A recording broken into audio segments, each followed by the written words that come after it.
But now comes the strange figure of a young girl clad in picturesque tatters. Her feet are bare, and her long hair falls wildly about her shoulders. Her name is Margaret.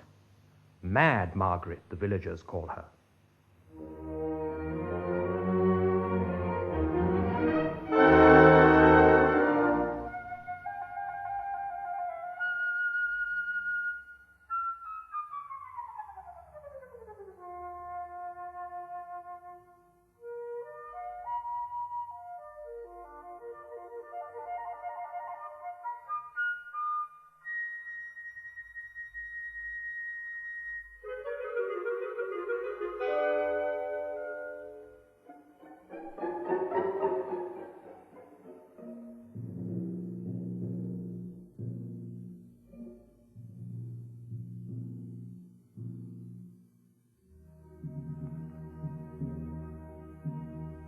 Cheerily carols the lark over the cot.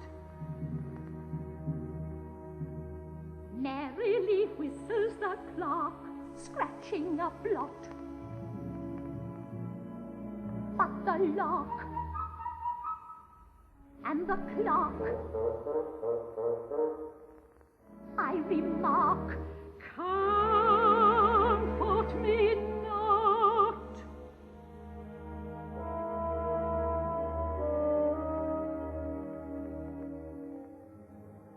Over the ripening peach buzzes the bee.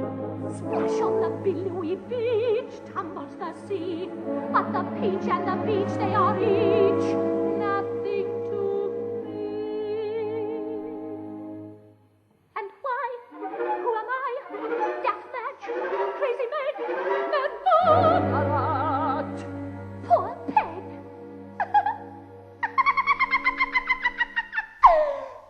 Mad I, yes, very, but why, Miss Terry, don't call.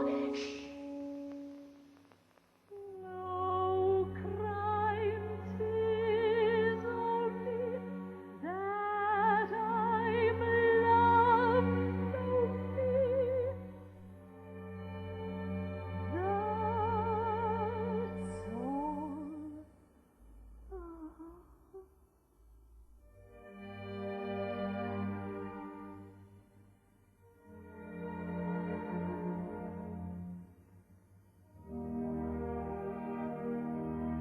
To a garden full of posies cometh one to gather flowers, and he wanders through its bowers, toying with the wanton roses, the wanton roses, who uprising from their beds, hold on high their shameless heads, with their pretty lips a-pouting, with their pretty lips a-pouting, never doubting,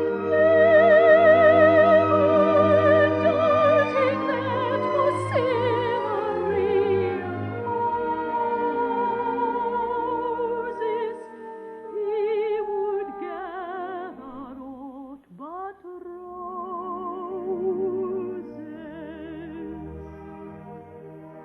In a nest of weeds and nettles lay a violet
I do aught to soften thy sorrow?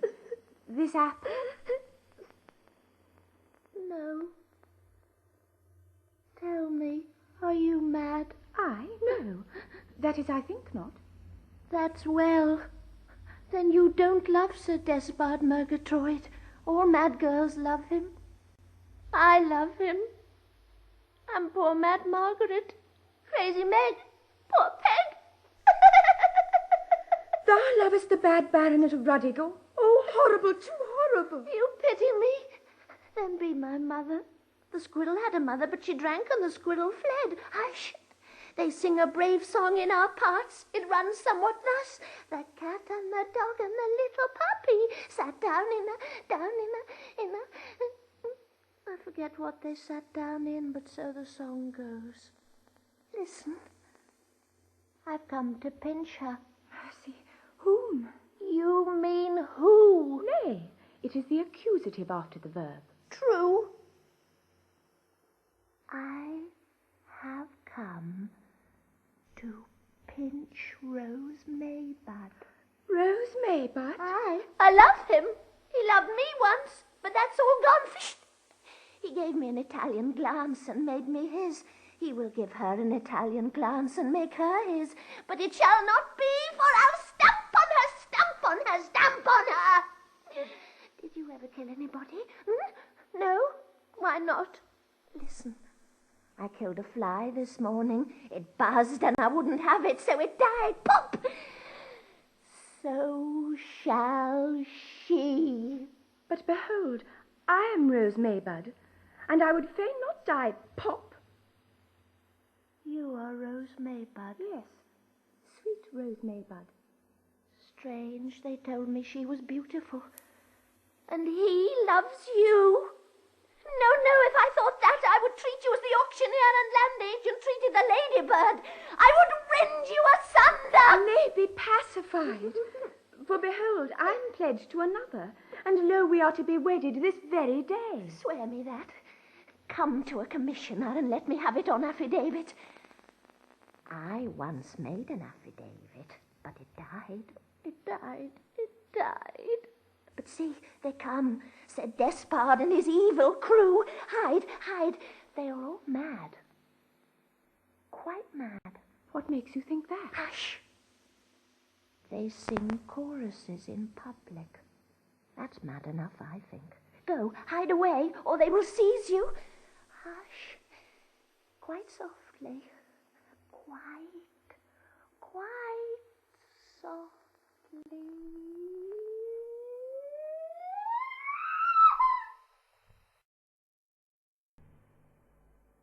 Now, into the empty gallery come Sir Despard and Mad Margaret.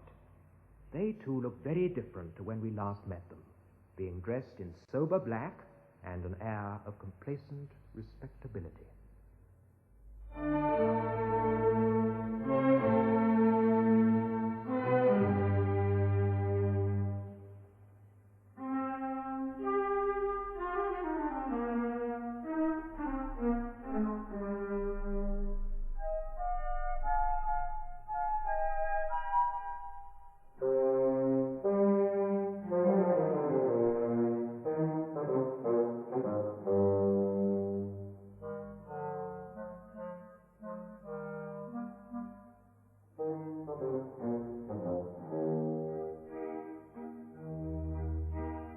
Once was a very abandoned person, making the most of evil chances. Nobody could conceive a worse one. Even in all the old romances, I blush for my wild extravagances. But be so kind to bear in mind we were the victims of circumstances.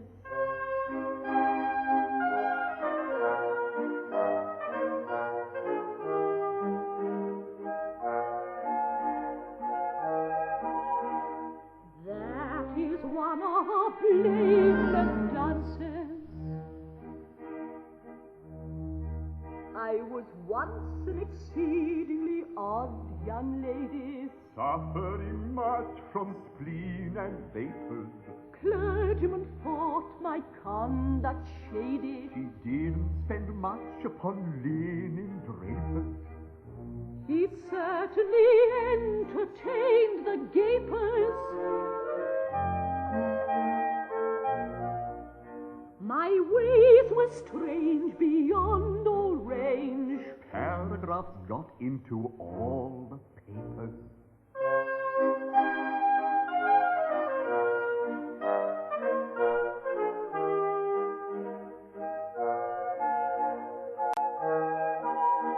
We only cut respectable papers. I've given up all my wild proceedings. My taste for a wandering life is waning. Now I'm a dab at penny readings. They are not remarkably entertaining. A moderate livelihood we're gaining. In fact, we rule a national The school. duties are dull, but I'm not complaining.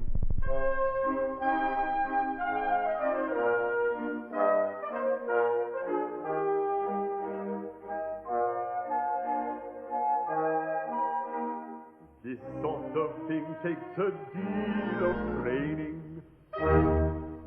We have been married a week. One happy, happy week Our new life. is delightful indeed. So calm. So pure. So peaceful. So unimpassioned. Master, all this I owe to you. See, I am no longer wild and untidy. My hair is combed, my face is washed, my boots fit. Margaret, don't. Pray restrain yourself.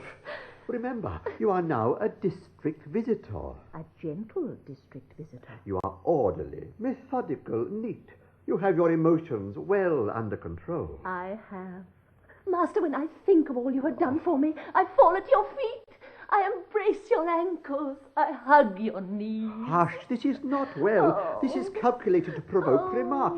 Be composed, I beg. Ah, you are angry with poor little Mad Margaret. No, not angry. But a district visitor should learn to eschew melodrama. Visit the poor, by all means, and give them tea and barley water. But don't do it as if you were administering a bowl of deadly nightshade. It upsets them. Then when you nurse sick people and find them not as well as could be expected, why go into hysterics? Why not? Because it's too jumpy for a sick room. How strange. Oh, master, master, how shall I express the all-absorbing gratitude that Now. Yes, I know, dear. It shan't occur again. Oh, shall I tell you one of poor Mad Margaret's odd thoughts? Mm-hmm.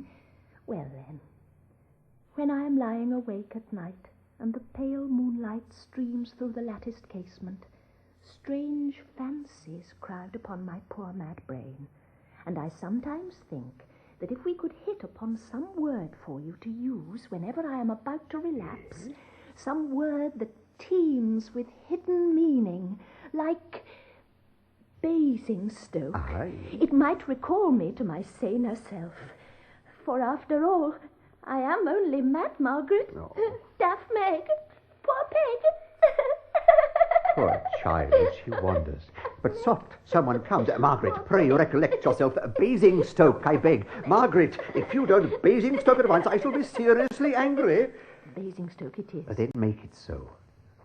Despard and his young wife. This visit is unexpected. Shall I fly at him? Shall I tear him limb from limb? Shall I rend him asunder? Say but the word. Basingstoke. Basingstoke it is. Then make it so. My brother, I call you brother still, despite your horrible profligacy. We have come to urge you to abandon the evil courses to which you have committed yourself, and at any cost to become a pure and blameless ratepayer. But I've done no wrong yet. No wrong. He has done no wrong. Did you hear that? Basingstoke. Basingstoke it is. My brother, I still call you brother, you observe. You forget that you have been in the eye of the law. a bad baronet of Ruddigore for 10 years, and you are therefore responsible in the eye of the law for all the misdeeds committed by the unhappy gentleman who occupied your place. I see. Bless my heart, I never thought of that. Was I very bad? Awful, wasn't he? And I've been going on like this for how long? 10 years. Oh. Think of all the atrocities you have committed, by attorney, as it were, during that period. Remember how you trifled with this poor child's affections, how you raised her hopes on high. Don't cry, my love, Basingstoke, you know, only to trample them in the dust when they were at the very zenith of their fullness. Oh, fie, sir, fie. She trusted you. Did she? What a scoundrel I must have been. There, don't cry, my dear. It's all right now. Birmingham, you know, Birmingham. It's Basingstoke. Basingstoke, of course it is. Basingstoke. Then make it so. There, it's all right. He's married you now. That is, I've married you. I say, which of us has married her? Oh, I've married her. Oh, I'm glad of that. Yes, he's married you now, and anything more disreputable than my conduct seems to have been I've never even heard of. But my mind is made up. I will defy my ancestors. I will refuse to obey their behests. Thus, by courting death, atone in some degree for the infamy of my career. I knew it. God bless you. Basingstoke. Basingstoke it is.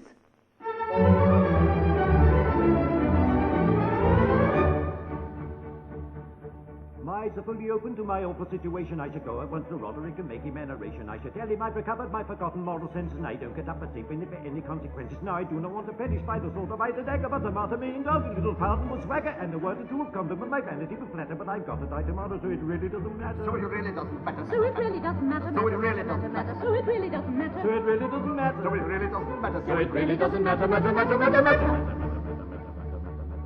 If I were not a little mad and generally silly, I should give you my advice upon a subject willy-nilly. I should show you in a moment how to grapple with the question, and you'd really be astonished at the force of my suggestion. On the subject, I shall write you a most valuable letter full of excellent suggestions when I feel a little better. But at present, I'm afraid I am as mad as any hatter, so I keep them to myself, for my opinion doesn't matter. Her opinion doesn't matter. Her opinion doesn't matter. Her opinion doesn't matter. Her opinion doesn't matter. My opinion doesn't matter. Her opinion doesn't matter. My opinion doesn't matter.